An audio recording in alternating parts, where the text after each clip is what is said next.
السلام عليكم الاخوات، كي دايرين؟ لاباس عليكم؟ نتمنى تكونوا بخير وعلى خير. اليوم جيت لقيت شويه الحلوى، قلت علاش ما نشاركاش مع الصديقات ديالي الاصدقاء ديالي الحلوى ديالنا ديال زمان، ديال الطابع اللي كانوا كيديروها الامهات ديالنا وجدات ديالنا. كتجي رائعه، كتجي زوينه، كتجي بنينه بزاف.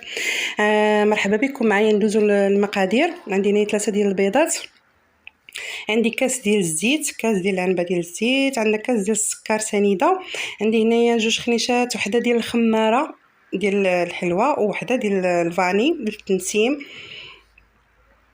عندي معلقه ديال الزبده اللي غادي ندوبها من بعد، عندي قبيصه ديال الملح اللي هي ضروري في الحلوى ديالنا، وعندي هنا قشور ديال الليمون، تقدر السيده تبدلهم بقشور ديال الحامض، وعندي هنا 500 غرام ديال الدقيق الخاص بالحلويات.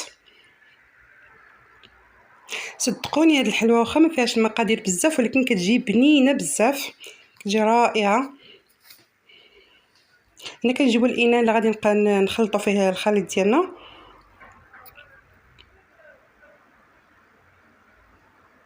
كانت شحال هذه الامهات ديالنا والجدات ديالنا كانوا ليله اللي صباح العيد كانوا ما شاء الله ما كانش الدار اللي ما تدوزش عليها وكتشمي الريحه ديال الحلوى ديال الطابع. يعني كانت الريحه ديالها يعني كتشميها في الحومه كامله.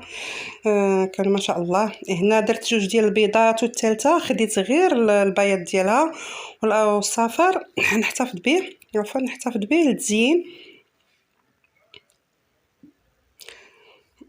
غنزيد الكاس ديال السكر،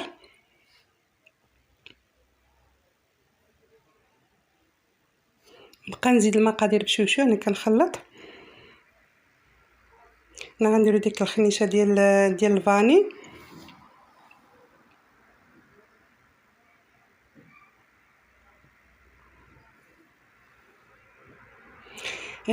قلت لك عفوا. هاد الحلوى ديالنا واخا هي بسيطه، فيها المقادير بسيطه، ولكن كتجي لذيذه بزاف، كيجي المنظر ديالها كيجي زوين كيشهي تبارك الله ما شاء الله. هنا كنزيد المقادير وانا كنخلط الخليط حتى كيذوب السكر ديالنا تماما، كيذوب السكر تماما.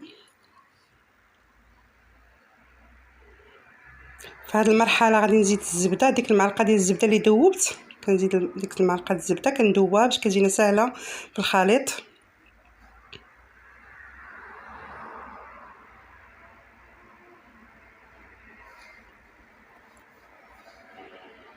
وكنزيدوا الكاس ديال الزيت وكنخلطوا الخليط.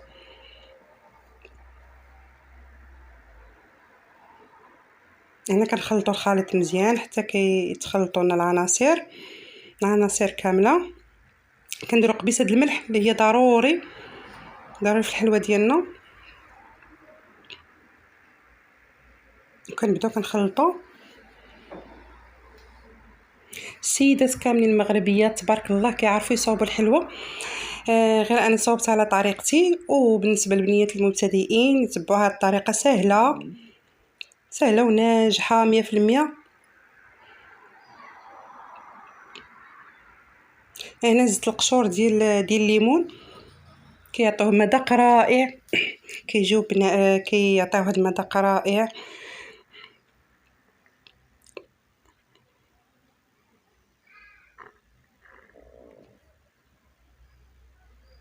هنا نبقى نزيد الدقيق شوي بشويه وانا كنخلط. هنا ديك الخنيشه ديال الخميره ديال الحلوى ضفتها للدقيق، غرب من بعد ما غربلته زدت عليه خنيشه ديال الخميره ديال الحلوى، ودابا كنزيد شويه بشويه وانا كنخلط. كاين الدقيق اللي كيشرب وكاين الدقيق اللي ما كيشربش، غنشوف شحال غادي يدخل ليا في هاد المقادير اللي درت.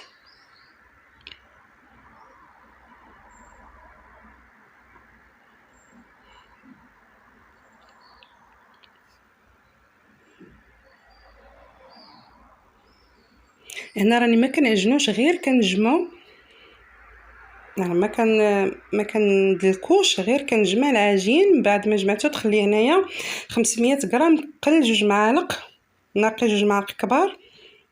جمعت الخليط ديالي مزيان وخليته يرتاح شويه واحد 3 دقائق. هنا جبت الورق الخاص بالمطبخ، ورق الزبده، باش كيسهل علينا العمليه بلا ما نديرو الدقيق. الا درناه او بلاستيك غذائي كنسرحوه وكنسرحو فوق منه العجينه ديالنا. شحال ما درنا هاد العمليه، شحال ما كانت العمليه سهله وسريعه. الا درناها مباشره على الطاوله د العمل غنديرو الدقيق، والدقيق يقدر يقصح لنا العجينه ديالنا.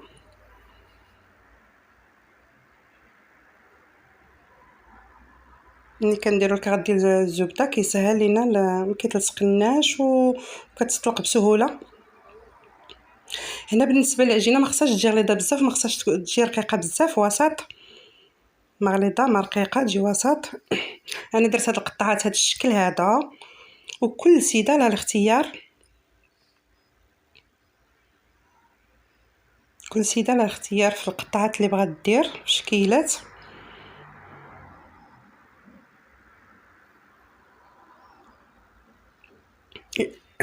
عفوا، الاساس هو المقادير يكونوا المقادير مضبوطين، والشكيلات واللي بغا كل سيده لها الاختيار،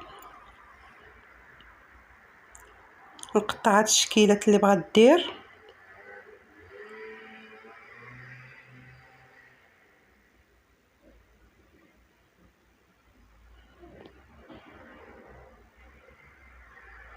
هنا من بعد ما قطعتها درت الصينيه ديال الفران،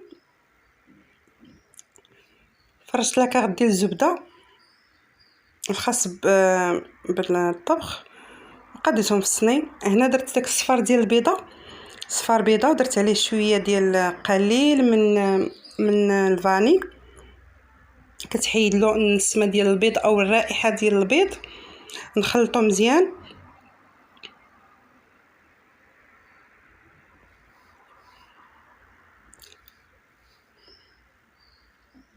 غنخلط الخليط مزيان.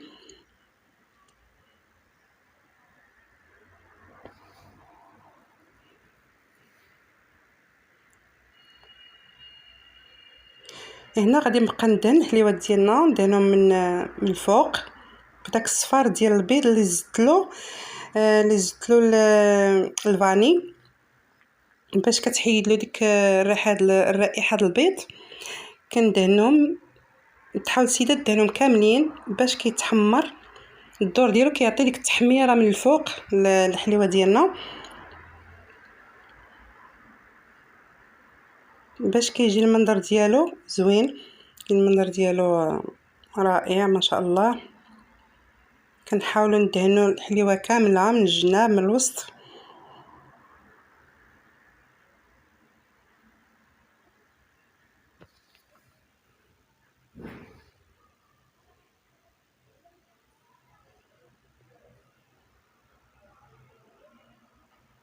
هنا من بعد ما دهنت الحليوات ديالنا، هنا عندي السكر سنيده، كندير عليهم شويه ديال السكر سنيده. كل حليوه كنرش عليها قليل من السكر سنيده باش كيعطينا ديك التحميره، كيجي الشكل ديالهم زوين. تقدر السيده ما ديرهمش السكر، تخليهم طبيعيين، كل سيده ولها الاختيار. انا غنكمل.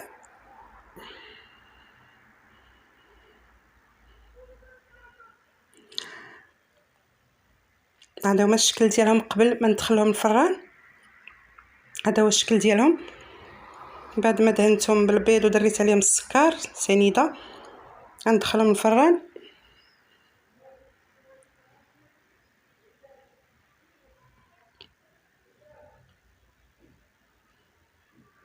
هذا هو الشكل ديالهم بعد ما طابوا، من بعد ما خرجتهم من الفران. هذا هو الشكل ديالهم، كنخليهم حتى كيبردوا وكنحيدهم من الصينيه. هذا هو الشكل ديالهم، كيجيو محمرين، كيجيو مقرملين، كيجيو الشكل ديالهم زوين، المذاق ديالهم بنين. صدقوني غتجربوهم ما غاديش تندموا. وجربوا هاد الحليوه ديال امهاتنا وجداتنا، الله يرحم ميماتنا وجداتنا وجدات المسلمين والمسلمات كاملين يا رب العالمين. كيجيو لذاذ بزاف، كيجيو بنين بزاف. اللي جرباتهم ترد عليا في كومونتير تقول لي كيفاش جاتها. الى عجبكم الفيديو ديروا لنا لايك واشتراك، ما تبخلوش علينا. الى اللقاء في فيديو اخر ان شاء الله.